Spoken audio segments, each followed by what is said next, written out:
Can't replace Biden. But she can still hang around and amuse the hell out of the rest of us. Here she was today talking about astronauts. This is so great. Watch. Which brings me to May 30th, 2020. Bob and Doug returned to the Kennedy Space Center. They suited up. They waved to their families. And they rode an elevator up nearly 20 stories. They strapped in to their seats and waited as the tanks beneath them filled with tens of thousands of gallons of fuel. And then they launched. Yeah, they did. Yeah, they did. They did. Imagine your dumbest, most officious kindergarten teacher takes a ton of acid and then becomes vice president. She's not sober. Can I finish, Simone? Will you just shut up for a minute and let me finish? Pardon me, sir. You don't get to tell me to shut up on national television. We don't tell people to shut up on this show. Well, folks, the summer of Kamala is here, and we're going to be told all sorts of great lies about Kamala Harris. Let's go through some of them. Kamala Harris is very smart. So the United States shares a very important relationship, which is an alliance with the Republic of North Korea. And it is an alliance that is strong and enduring. And today, there were several demonstrations of just that point. Kamala Harris is a well-liked politician. Interesting news. Recent focus groups conducted by the super PAC Republican voters against Trump found that swing voters don't like Harris.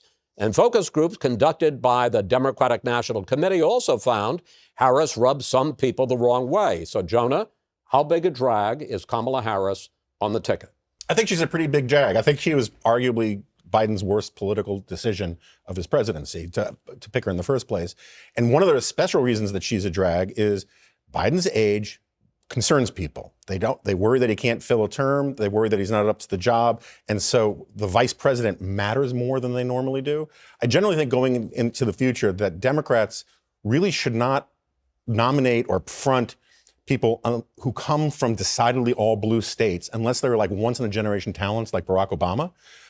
Because Kamala Harris does not know how to talk to the center or to the right. She only really knows how to sort of speak the language of the base of the party, and that's 34% of the electorate. Let me pick up on that, because it's not just focus groups that are down on Harris right now. In a recent poll, national poll, 40% approved of the vice president's job performance, while 55% disapproved. And Kara, to Jonah's point, given the fact that people are so worried, voters on all political stripes are so worried about Biden's age and whether he's going to last for 4 more years, is it a problem when they're not very satisfied or reassured by the person who would succeed him? Doesn't really matter. She's not going to be replaced, and they don't like her. There's lots of reasons they don't like her, and I don't think the vice president matters as much as people think. I don't think they think about her unless...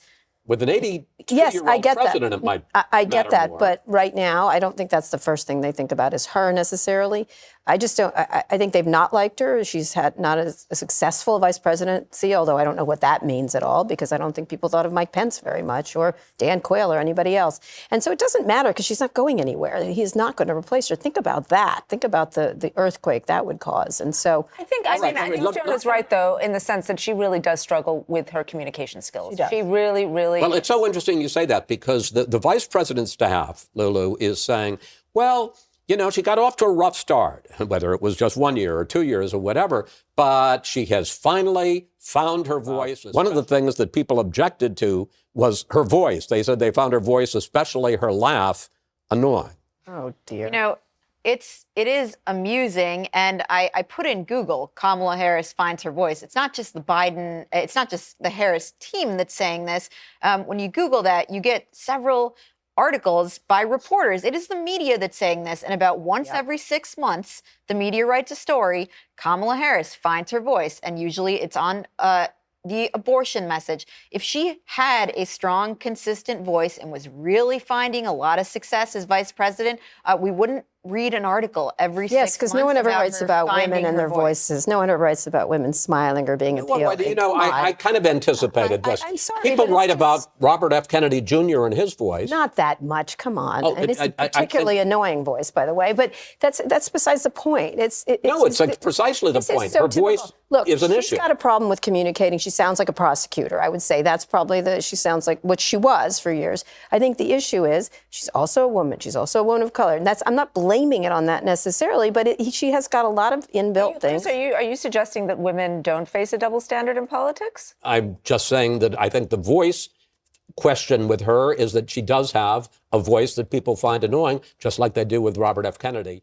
Kamala Harris had nothing to do with the border. How about the message from our vice president? Where is she? She was supposed to be in charge of all of these migration issues, going to those northern triangle countries. That's obviously not Haiti. That was one of her first international trips with the message, do not come here illegally. People aren't listening. What is she saying now? Well, we haven't heard a lot from the vice president. Of course, you point out she was focused on those northern triangle countries. A lot of her work was in Guatemala, working with that government. A lot of the diplomacy, which is what the vice president was focused on, was with Mexico. And essentially what we're seeing now is a breakdown of that work with Mexico. Mexico, for a while, was stopping a lot of migration coming from Guatemala into Mexico, keeping people from ever even reaching the U.S. border. But now Mexico became so overwhelmed with this particular migrant surge that they were beyond capacity, and we were seeing Mexico essentially give up, in some cases, just allow buses through their country to the U.S. border, which is how so many people got here so quickly. Julia Moore. Kamala Harris is not a DEI hire. Are you committed to naming a black woman as your vice presidential running mate? What makes this so ugly is that it reveals a truth that is clearly broadly held within Republican circles.